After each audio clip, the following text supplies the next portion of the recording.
अयोध्येमधील राम मंदिर चोरी प्रकरणामध्ये पहिला गुन्हा दाखल झालाय आणि आता या प्रकरणामध्ये 8 जणांसह अज्ञात आरोपींवर सुद्धा गुन्हा दाखल केलेला आहे।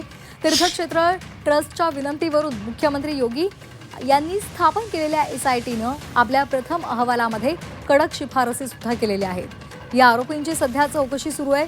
ट्रस्टचे सदस्य कृष्ण मोहन यांच्या लेखी तक्रारीच्या आधारे श्रीराम जन्मभूमी पोलीस ठाण्यामध्ये एफआयआर नोंदवण्यात आलाय।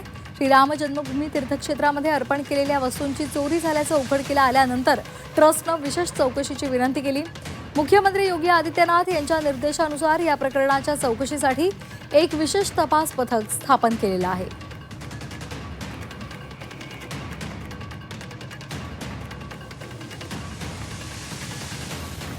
तर कुणावर गुन्हा दाखल केलेला आहे आपण पाहतोय।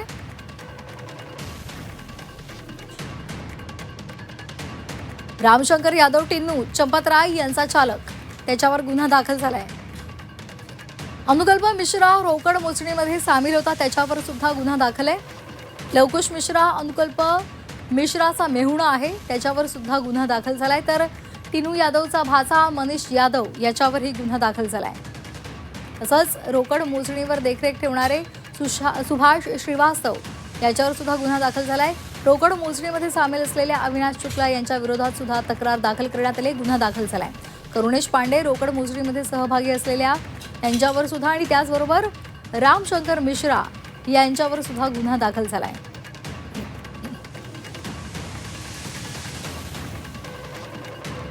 तर अयोध्येमध्ये काय घडलं तर 7 जूनला दानपेटीमध्ये अर्पण वस्तूंमध्ये 5 ते 8 जूनमध्ये ट्रस्टचे महासचिव चंपतराय यांनी चोरीचे आरोप फेटाळले। भाजपचे नेते रजनीश सिंह यांच्याकडून सीबीआय चौकशीची मागणी करण्यात आली। 10 जूनला नृपेंद्र मिश्रा यांनी 4 तासांची बैठक घेतली।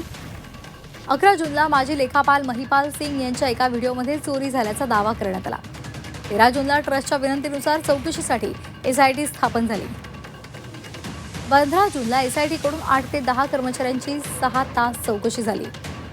16 जूनला एसआयटीकडून चंपतराय आणि गोपाल राय यांची 4 तास चौकशी झाली।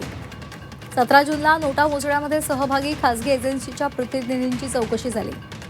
18 जूनला अनिल मिश्रा आणि टिन्नू यादव यांची चौकशी झाली।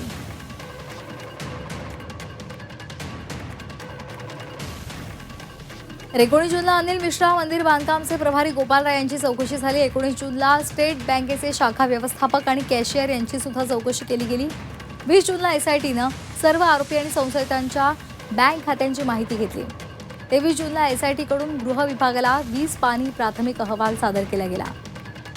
25 जूनला राम मंदिर चोरी प्रकरणात पहिला गुन्हा दाखल झाला।